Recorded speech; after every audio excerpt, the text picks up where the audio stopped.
ಕೆಲವೊಮ್ಮೆ ಮಹಾನ್ ಸಾಧನೆಗಳ ಹಿಂದೆ ಅತ್ಯಂತ ಸರಳ ಜೀವನ ಅಡಗಿರುತ್ತದೆ. ಸಾಮಾನ್ಯ ಕುಟುಂಬದಲ್ಲಿ ಜನಿಸಿ ಯಾವುದೇ ವಿಶೇಷ ಸೌಲಭ್ಯಗಳಿಲ್ಲದೆ ಬೆಳೆದವರು, ಆದರೆ ಮನಸ್ಸಿನಲ್ಲಿ ಒಂದೇ ಕನಸು, ಸಮಾಜಕ್ಕೆ ಸೇವೆ ಸಲ್ಲಿಸಬೇಕು ಅನ್ನೋದು. ಪೊಲೀಸ್ ಇಲಾಖೆಯಲ್ಲಿ FTA ಆಗಿ ಆರಂಭವಾದ ಅವರ ಸೇವಾ ಪಯಣ ಕಾಲಕ್ರಮೇಣ ರಾಜ್ಯದ ವಿವಿಧ ಭಾಗಗಳಲ್ಲಿ PSI ಮತ್ತು ಇನ್ಸ್ಪೆಕ್ಟರ್ ಹುದ್ದೆಗಳವರೆಗೆ ವಿಸ್ತರಿಸಿತು.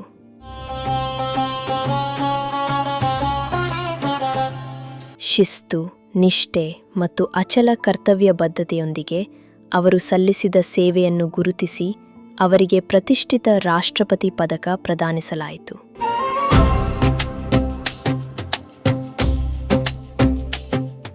ಈ ಗೌರವಕ್ಕೆ ಕಾರಣ ತಮ್ಮ ಪೋಷಕರ ಆಶೀರ್ವಾದ, ಮೇಲಾಧಿಕಾರಿಗಳ ಮಾರ್ಗದರ್ಶನ ಮತ್ತು ಸಹೋದ್ಯೋಗಿಗಳ ಸಹಕಾರವೇ ಎಂದು ಅವರು ಅತ್ಯಂತ ವಿನಯದಿಂದ ಸ್ಮರಿಸುತ್ತಾರೆ. ನಾನು ಮೊಹಮ್ಮದ್ ರಫೀಕ್ ಮಲಿಕ್ ಸಾಬ್ ತಹಶೀಲ್ದಾರ್ ಅಂತ 1984 ಜೂನಲ್ಲಿ ಬಾಗಲಕೋಟೆ ಜಿಲ್ಲೆಯ ಬದಾಮಿ ತಾಲೂಕಿನ ಜಾಲಿಹಾಳ ಎಂಬ ಒಂದು ಗ್ರಾಮದಲ್ಲಿ ಹುಟ್ಟಿ, ಅದೇ ಊರಲ್ಲಿ ನನ್ನ ಎಲ್ಲ ಪ್ರೈಮರಿ ಮತ್ತು ಹೈಸ್ಕೂಲ್ ವಿದ್ಯಾಭ್ಯಾಸವನ್ನು ಮುಗಿಸಿ ನಂತರ ನಮ್ಮೂರ ಪಕ್ಕ ಬೇಲೂರು ಅಂತಿದೆ, ಅಲ್ಲಿ ಶ್ರೀ ಅನ್ನದಾನೇಶ್ವರ ಪದವಿ ಪೂರ್ವ ಕಾಲೇಜಿನಲ್ಲಿ PUCಯನ್ನು ಮುಗಿಸಿದೆ. ನಂತರ ಊರಿಗೆ ಸಮೀಪ ಇರುವ ನಮ್ಮ ಬಾದಾಮಿಯ ಶ್ರೀ ವೀರಪುಲಕೇಶಿ ಕಾಲೇಜಿನಲ್ಲಿ ಡಿಗ್ರಿಯನ್ನು ಪಡ್ಕೊಂಡು ನಂತರ ಕರ್ನಾಟಕ ವಿಶ್ವವಿದ್ಯಾಲಯ ಧಾರವಾಡದಲ್ಲಿ ಪ್ರಥಮ ವರ್ಷದ MAಯನ್ನು ಮುಗಿಸಿದೆ. MA ಓದುತ್ತಿರುವಾಗಲೇ ನನಗೆ KPSCಯಿಂದ 2006ರಲ್ಲಿ ಪ್ರಥಮ ದರ್ಜೆ ಸಹಾಯಕನಾಗಿ ಕೆಲಸ ಸಿಕ್ತು. ಆವಾಗ ನಾನು ಪೊಲೀಸ್ ಪ್ರಧಾನ ಕಚೇರಿ ಬೆಂಗಳೂರಲ್ಲಿ FDA ಆಗಿ ನೇಮಕಗೊಂಡೆ. ನಂತರ ಅದರ ಜೊತೆಗೇ ನಾನು ಪೊಲೀಸ್ ಸಬ್ ಇನ್ಸ್ಪೆಕ್ಟರ್ಗೆ ಅರ್ಜಿ ಹಾಕಿದ್ದೆ 2007ರಲ್ಲಿ. 2007ರಲ್ಲಿನೇ ನನಗೆ PSI ಅಂತ ಅಪಾಯಿಂಟ್ಮೆಂಟ್ ಆಗಿ ಸೆಪ್ಟೆಂಬರಲ್ಲಿ ನಾನು ಟ್ರೈನಿಂಗಿಗೆ ಹೋದೆ. ಅಲ್ಲಿಂದ ನಾನು ತುಮಕೂರಲ್ಲಿ ಪ್ರೊಬೇಷನರಿಯನ್ನು ಮುಗಿಸಿ ನಂತರ ಮಂಗಳೂರಿನ ದಕ್ಷಿಣ ಕನ್ನಡ ಜಿಲ್ಲೆಯ ಬಂಟ್ವಾಳ ಟೌನ್, ಬಂಟ್ವಾಳ ರೂರಲ್ ಅಲ್ಲಿ ಒಂದು 2.5 ವರ್ಷ ಕೆಲಸ ಮಾಡಿದೆ. ನಂತರ ಬಳ್ಳಾರಿಯ ಟ್ರಾಫಿಕ್ ಪೊಲೀಸ್ ಸ್ಟೇಷನ್ನು, ನಂತರ ಬಾಗಲಕೋಟೆಯ ಬೀಳಿಗೆ ಪೊಲೀಸ್ ಸ್ಟೇಷನ್ನು, ನಂತರ ನವನಗರ ಮತ್ತು ಬಾಗಲಕೋಟೆ ಜಿಲ್ಲೆಯ ಇಲ್ಕಲ್ಲಲ್ಲಿ 3 ಪೊಲೀಸ್ ಸ್ಟೇಷನನ್ನು ಅಲ್ಲಿ ಕೆಲಸ ಮಾಡಿದೆ, ಒಂದು 4 ವರ್ಷ ಮಾಡಿದೆ. ನಂತರ ಬೆಳಗಾವಿ ಜಿಲ್ಲೆಯ ಹಾರೋಗೇರಿ, ಸಂಕೇಶ್ವರ ಮತ್ತು ಅಂಕಲಿ ಪೊಲೀಸ್ ಠಾಣೆಯಲ್ಲಿ PSI ಕೆಲಸ ಮಾಡಿ ನಂತರ ಕರ್ನಾಟಕ ಲೋಕಾಯುಕ್ತಕ್ಕೆ ಪ್ರಮೋಷನ್ ಮುಂಬಡ್ತಿ ಹೊಂದಿ ಕರ್ನಾಟಕ ಲೋಕಾಯುಕ್ತದಲ್ಲಿ ಕೆಲಸ ಮಾಡಿದೆ ಬೆಳಗಾವಿಯಲ್ಲಿ. ನಂತರ ಹುಕ್ಕೇರಿಯಲ್ಲಿ ಇನ್ಸ್ಪೆಕ್ಟರ್ ಆಗಿ ಕೆಲಸ ಮಾಡಿ ನಂತರ ಹುಬ್ಬಳ್ಳಿ ಧಾರವಾಡ ಪೊಲೀಸ್ ಕಮಿಷನರೇಟ್ ಹುಬ್ಬಳ್ಳಿ ಶಹರ ಪೊಲೀಸ್ ಠಾಣೆಯಲ್ಲಿ 2 ವರ್ಷ ಪ್ರಥಮ ಬಾರಿಗೆ ಕರಿಯರಲ್ಲಿ 2 ವರ್ಷ ಅವಧಿಯನ್ನು ಕಂಪ್ಲೀಟ್ ಮಾಡಿದ್ದೆ. ಎಲ್ಲಿ ಕೂಡ ನಾನು 2 ವರ್ಷ ಕಂಪ್ಲೀಟ್ ಮಾಡಿದ್ದಿಲ್ಲ, ಇಷ್ಟೆಲ್ಲ ಟ್ರಾನ್ಸ್ಫರ್ ಆದ್ರೂ. ಅಲ್ಲಿಂದ ಈಗ ವಿದ್ಯಾಗಿರಿ ಪೊಲೀಸ್ ಸ್ಟೇಷನ್ನಿಗೆ ಬಂದು ಸುಮಾರು 3 ತಿಂಗಳಿಂದ ಕೆಲಸ ಮಾಡ್ತಾಯಿದ್ದೀನಿ. ನಂತರ 18 ವರ್ಷ ಕಂಪ್ಲೀಟ್ ಆದ ನಂತರ ಏನೋ ಒಂದು ರಾಷ್ಟ್ರಪತಿ ಪದಕಕ್ಕೆ ಶ್ಲಾಘನೀಯ ಸೇವಾ ಪದಕ, ಪ್ರೆಸಿಡೆಂಟ್ಸ್ ಮೆಡಲ್ ಫಾರ್ ಮೆರಿಟೋರಿಯಸ್ ಸರ್ವಿಸ್ಗೆ ನಾನು ಅಪ್ಲೈ ಮಾಡಿದೆ. ಮೇಲಾಧಿಕಾರಿಗಳ ಒಂದು ಸಹಾಯ ಸಹಕಾರ ಮಾರ್ಗದರ್ಶನದಿಂದ ನಮಗೆಲ್ಲ ಟ್ರ್ಯಾಕ್ ರೆಕಾರ್ಡ್ ಆಗಲಿ ಮತ್ತು ACR ಆಗಲಿ ಕೆಲಸದ ಒಂದು ಟ್ರ್ಯಾಕ್ ರೆಕಾರ್ಡ್ ಆಗಲಿ ಚೆನ್ನಾಗಿತ್ತು. ಸೊ ಅಪ್ಲೈ ಮಾಡಿದೆ. ಅದು ಪೊಲೀಸ್ ಪ್ರಧಾನ ಕಚೇರಿಗೆ ಹೋಗಿ, ಅಲ್ಲಿಂದ ರಾಜ್ಯ ಸರ್ಕಾರಕ್ಕೆ ಹೋಗಿ, ಅಲ್ಲಿಂದ ಕೇಂದ್ರ ಸರ್ಕಾರಕ್ಕೆ ಹೋಗಿ ಕಳೆದ ವಾರ ಜನವರಿ 26 ಗಣರಾಜ್ಯೋತ್ಸವ ದಿವಸದ ಅಂಗವಾಗಿ ನಮ್ಮ ಕರ್ನಾಟಕ ರಾಜ್ಯದ ಬಹಳಷ್ಟು ಪೊಲೀಸ್ ಅಧಿಕಾರಿಗಳಿಗೆ ಈ ಮೆಡಲನ್ನು ಪ್ರದಾನ ಮಾಡಲಾಯಿತು. ಅದರಲ್ಲಿ ನನಗೂ ಕೂಡ ಈ ಮೆಡಲ್ ಬಂತು. ಸೊ ಮೆಡಲ್ ಬಂದಿದ್ದಕ್ಕೆ ಸಂತೋಷ ಇದೆ. ಇಷ್ಟೆಲ್ಲ ಪೊಲೀಸ್ ಠಾಣೆಗಳಲ್ಲಿ ಕೆಲಸ ಮಾಡಿದ್ದೀನಿ.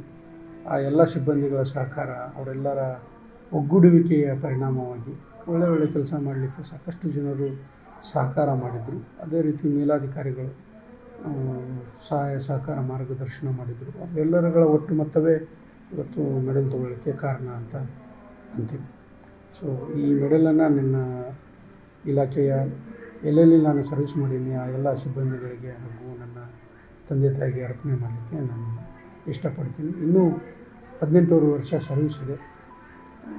ಒಳ್ಳೆಯ ರೀತಿಯಿಂದ ಜವಾಬ್ದಾರಿ ರೀತಿಯಿಂದ ಕೈಲಾದಷ್ಟು ಒಳ್ಳೆಯ ಕೆಲಸಗಳನ್ನು ಮಾಡಬೇಕು ಅನ್ನೋ ಒಂದು ದೊಡ್ಡ ಗುರಿ ಅಂತಲ್ಲ, ಸಣ್ಣ ಪುಟ್ಟ ಗುರಿ. ನಮಗೇನು ಸಮಸ್ಯೆ ನಮ್ಮ ಎದುರಿಗೆ ಬರುತ್ತೆ ಅದನ್ನು ಒಳ್ಳೆಯ ರೀತಿಯಲ್ಲಿ ಕಾನೂನಿನ ಪ್ರಕಾರ ಅಚ್ಚುಕಟ್ಟಾಗಿ ಅದಕ್ಕೆ ಸ್ಪಂದಿಸಬೇಕು ಅನ್ನೋದು ಒಂದು ಸಣ್ಣ ಗುರಿಯೊಂದಿಗೆ ಸರ್ವಿಸನ್ನು ಕಳಿಬೇಕಂತ ಅಂದ್ಕೊಂಡಿದ್ದೀನಿ. Thank you. ಸರ್, ಈಗ ಕರ್ನಾಟಕದಲ್ಲಿ 22 ಜನರಿಗೆ ಇದು ರಾಷ್ಟ್ರಪತಿ ಪ್ರಶಸ್ತಿ ಸಿಕ್ಕಿದೆ. ಅದರಲ್ಲೂ ನಿಮ್ಮ ಒಬ್ಬರಿಗೆ ಧಾರವಾಡ ಜಿಲ್ಲೆಯಲ್ಲಿ ನಿಮ್ಗೇನು ಅನ್ನಿಸ್ತದೆ ಸರ್? ಮೆಡಲ್ ಬಂದರೆ ಎಲ್ಲರಿಗೂ ಸಂತೋಷ ಆಗುತ್ತೆ.